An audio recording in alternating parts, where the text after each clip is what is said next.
শ্রীমদ্ ভাগবত এটি ব্যাসদেবের রচনা একটি গ্রন্থ। আজ আমরা জানবো এই শ্রীমদ্ ভাগবত কি, এতে কি আছে।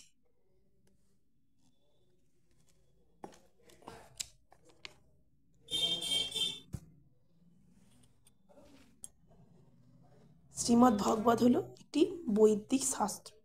ভাগবতম হলো ভগবানের এক অবতার।